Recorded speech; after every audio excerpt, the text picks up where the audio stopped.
Paper leak को लेकर मैं आपसे बात करना चाहता हूं। जो पेपर लीक करवाते हैं वो बहुत पैसे वाले होते हैं, पावरफुल होते हैं, बेल पर छूट जाते हैं, सजा से बच जाते हैं। तो इसका क्या इलाज है आपकी नजर में?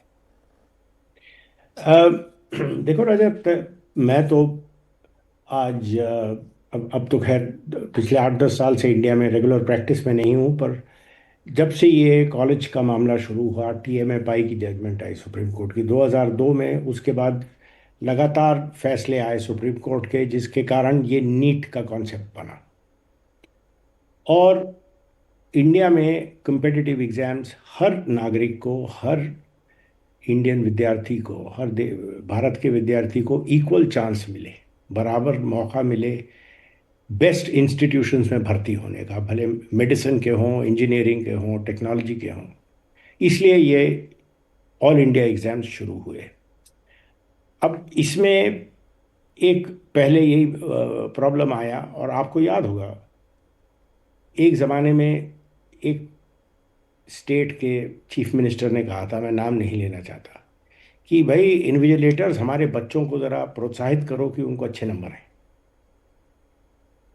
दूसरे स्टेट में चीटिंग के खिलाफ कानून आया था, तो कोई मुख्यमंत्री बने थे इस प्रॉमिस पे कि मैं आते साल 24 घंटे में वो चीटिंग का लॉ ही ख़त्म कर दूंगा। तो ये भी हम दिन देख चुके हैं। एक याचिका आई थी सुप्रीम कोर्ट में, मुझे अब माननी, अल्टीमेटली फैसला क्या हुआ, 2-3 स्टेट, मेरे ख्याल से महाराष्ट्र एक थी, एक तमिलनाडु थी, जिन्होंने सुप्रीम कोर्ट में ये कहा कि भाई हमको ये नेशनल एग्जाम से अलग करिए। क्योंकि आप देखिए, हमारी यूनिवर्सिटीज़ किसी से कम नहीं, पर लगातार अगर रिजल्ट के एनालिसिस करो तो हमारे बच्चे इनमें नीचे आ रहे हैं और दूसरी यूनिवर्सिटीज़ के ऊपर जा रहे हैं।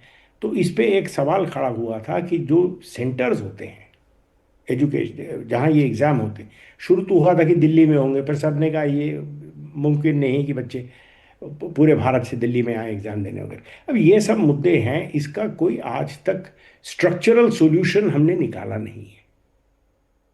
एक स्ट्रक्चरल सॉल्यूशन के मेरे हिसाब से 3 भाग होंगे।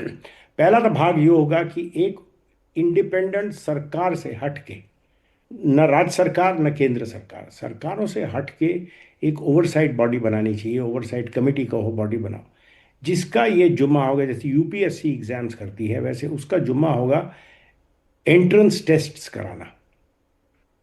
और वो बॉडी ओवरसाइट बॉडी होगी, भले अगर इंस्टीट्यूशनल एंट्रेंस टेस्ट हो जैसे आईआईटीज में हम कराते हैं, या ऑल इंडिया इंस्टीट्यूट जैसे ये एनईटी का एग्ज़ाम हो, या बाकी प्राइवेट उसका।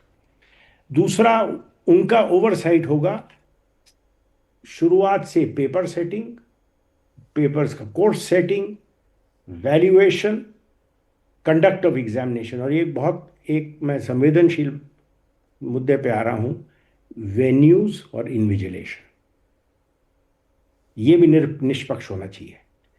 और उसके बाद पेपर वैल्यूएशन, मार्किंग, एक ओवरसाइट बॉडी होगी जो ये सब कंडक्ट करेगी कि इसमें इसकी जो प्योरिटी है, इसकी जो शुद्धता है, उसमें कोई खामी नहीं आनी चाहिए।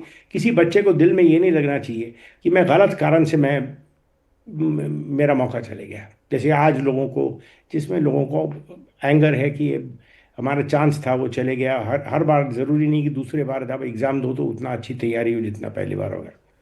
तो एक तो ये है। दूसरा, इसका ढांचा ये होना चाहिए कि इसके स्पेसिफिक ऑफेंसेस होने चाहिए। आज हम जनरल जो क्रिमिनल लॉ है, बीएनएस है, वो लगाएंगे इन पे, चीटिंग है, ये है वो। इसका जैसे इलेक्टोरल ऑफेंसेस होता है, वैसे इसको स्पेसिफिकली एग्जामिनेशन रिलेटेड ऑफेंसेस, ये जुर्म ही अलग होएगा कि जिसने पेपर लीक कराया वो, उसमें क्राइम होगा, उसमें क्या एक्शंस होते हैं जरा स्टडी करके, वो स्पेसिफिक क्राइम्स होने चाहिए। और इसका मिनिमम सेंटेंस 5, मैक्सिमम सेंटेंस 10 साल ये होना चाहिए।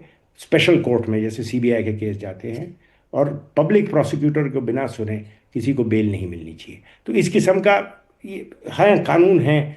ये भी इतना आज मामला इम्पोर्टेंट हो गया है कि इसके लिए भी ऐसा कानून।